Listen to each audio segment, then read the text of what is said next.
ya, sudah tahu mobil tidak akan dibawa ke kubur juga. Ini manusia mati-matian ingin mendapatkan mobil dengan segala cara dihalalkan. Tahu sudah loh, ditinggalkan.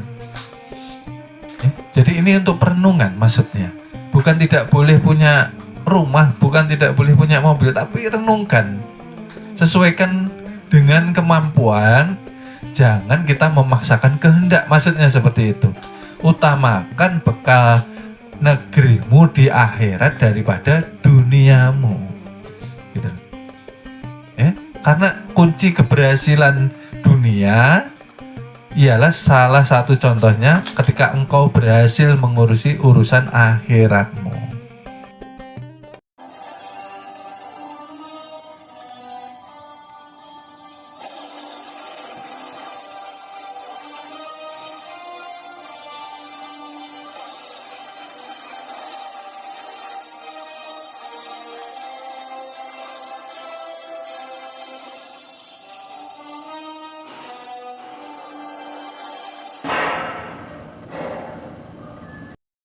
Dikatakan Nur Muhammad ialah ruh, ya.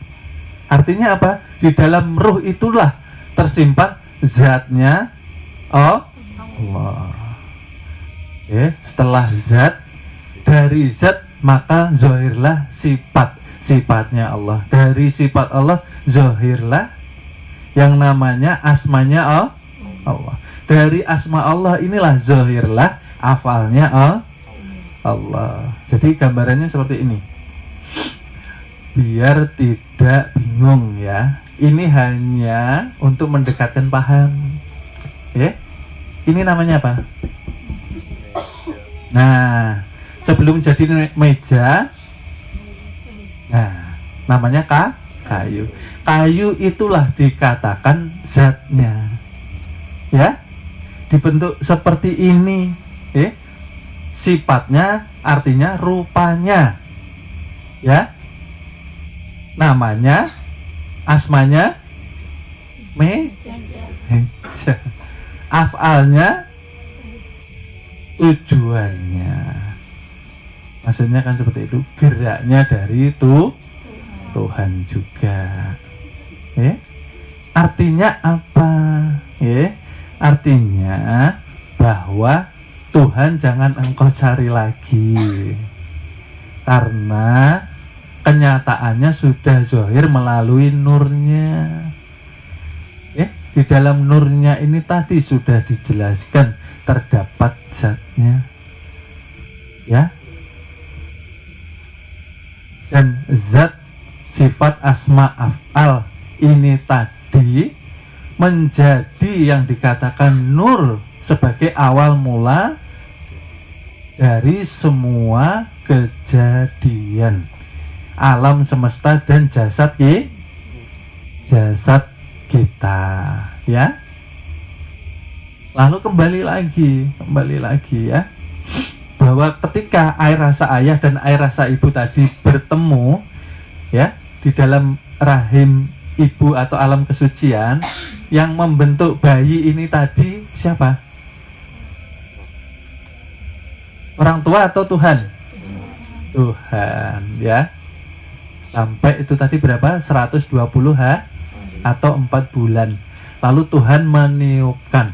Meniupkan itu hakikatnya bukan seperti kita meniup, jangan ya, nanti salah. Pemahamannya bukan seperti itu. Meniupkan artinya Tuhan menitipkan. Artinya di situ yang terlihat ialah pekerjaan Tuhan tanpa campur tangan hamba. Paham nggih? Jangan salah arti bahwa ditiup itu bukan seperti meniup balon. Karena setelah Tuhan menitipkan ruh, di dalam ruh tadi tersimpan apa? Zatnya, sifatnya, af'alnya, asma dan af'a. Lalu manusia ini dikatakan hidup atau urip, kalau Jawanya seperti itu. Makanya kalau 4 bulan diperiksakan di dokter kandungan, bayi sudah bisa betul kah? Terlihat detak jantungnya, terlihat di dalam kamera ya. Nah, dilihat perutnya mamanya, wah kelihatan ini. Cowok atau cewek ini dokter? Belum kelihatan, tertutupi. Ya, artinya bayi itu tadi juga sudah memancarkan cahaya. Ya, jadi nur itu selain dinyatakan sebagai cahaya, nur ialah daya hidup dari Tuhan. Ya. Nah, disitulah tadi, ya, ketika ada perjanjian kita harus ingat. Artinya apa? Setelah kita lahir, kita harus mencari tahu ilmu kenal diri, supaya bisa pulang dengan selamat di dunia dan selamat di akhirat, untuk menghilangkan keakuan, ya. Karena apa? Tanpa mengenal diri yang dikhawatirkan, orang itu kalau belajar agama hanya fikih nahwu sorobnya saja. Fikih nahwu sorob itu bagus dan itu memang harus dipelajari, tapi kalau tidak didasari dengan awal-awal agama mengenal diri, nggak ada dasar nih lah beragama. Dasar agama apa? Syariat dan marifat. Mengenal diri dulu. Kenapa? Karena ini nanti bekal, ya.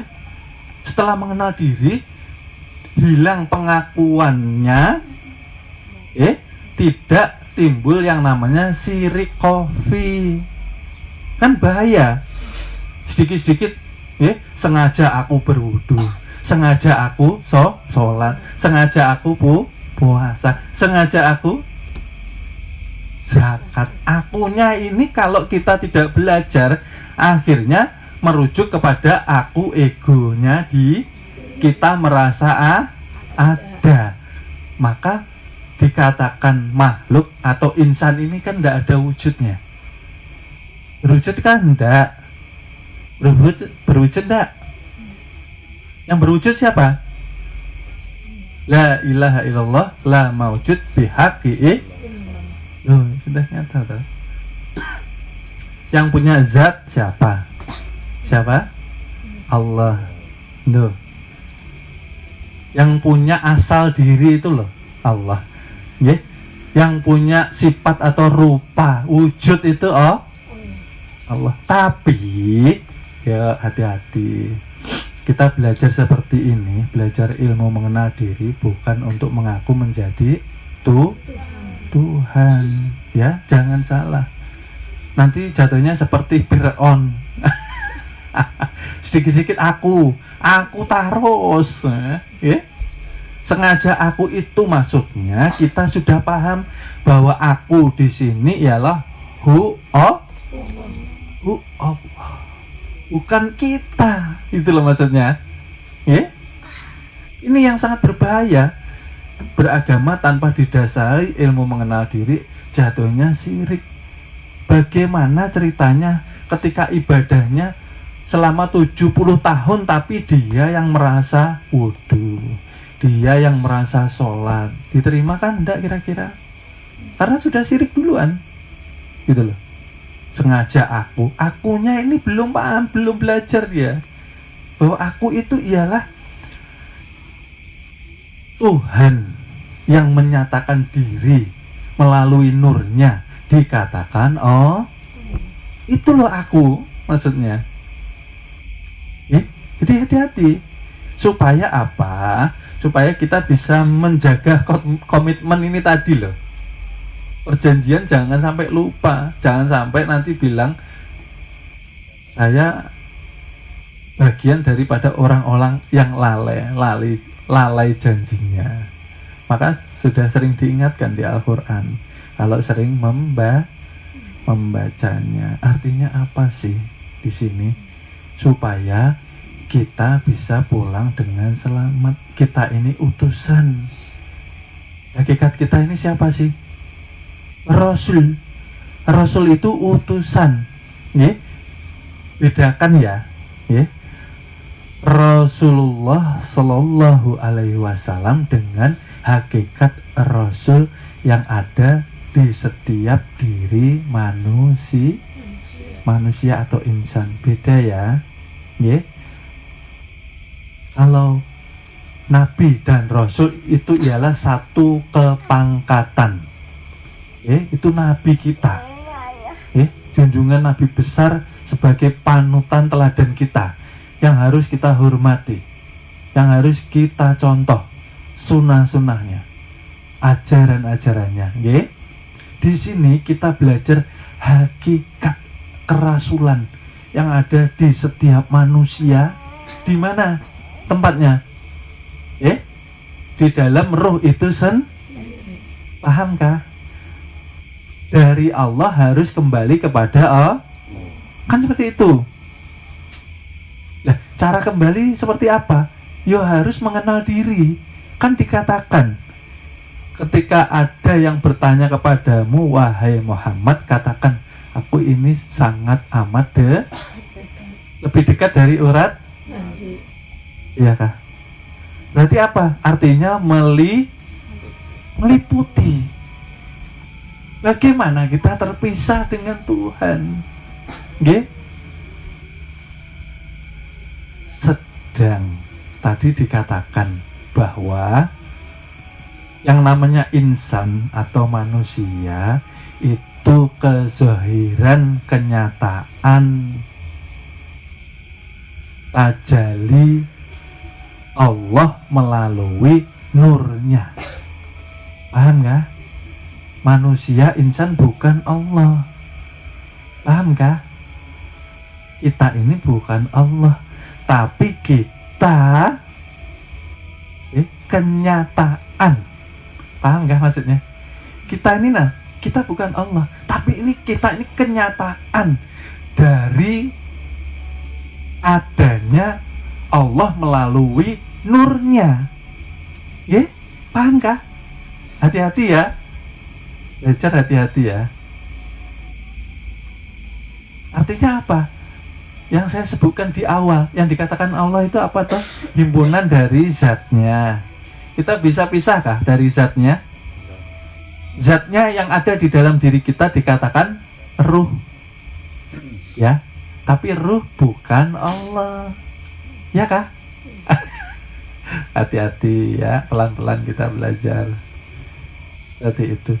Kita tidak terpisah dengan Allah karena Allah meliputi kita. Yang namanya ruh itu kan menjadi nyawa kepada kita. Nyatanya napas yang keluar masuk. Ketika keluar dia mengelilingi tubuh. Ya, dia mengelilingi tubuh, berputar melawan arah jarum jam. Ya kah? Kalau jarum jam arahnya kemana? Ke kanan. Ya. Nah, kalau napas kita, dia arahnya ke kiri. Berarti seperti putaran apa? Putaran tawaf. Ya kah? Makanya dikatakan, ada istilah ketika sudah tidak ada yang memutari Ka'bah, ketika sudah tidak ada orang tawaf, disitulah dikatakan kiamat. Nah, kita cari ilmu hakikatnya maksudnya. Kasihan jauh-jauh ke Mekah umroh naik haji nggak tahu ilmunya. Ini loh tawaf sebetulnya. Mohon maaf, akan kami lanjut ke episode berikutnya. Terima kasih. Mudah-mudahan kita mendapatkan keberkahan dengan wasilah junjungan Nabi besar Nabi Muhammad Sallallahu Alaihi Wasallam. Mudah-mudahan kita dikumpulkan di surga bersama junjungan Nabi besar kita Nabi Muhammad Sallallahu Alaihi Wasallam. Amin amin ya robbal alamin.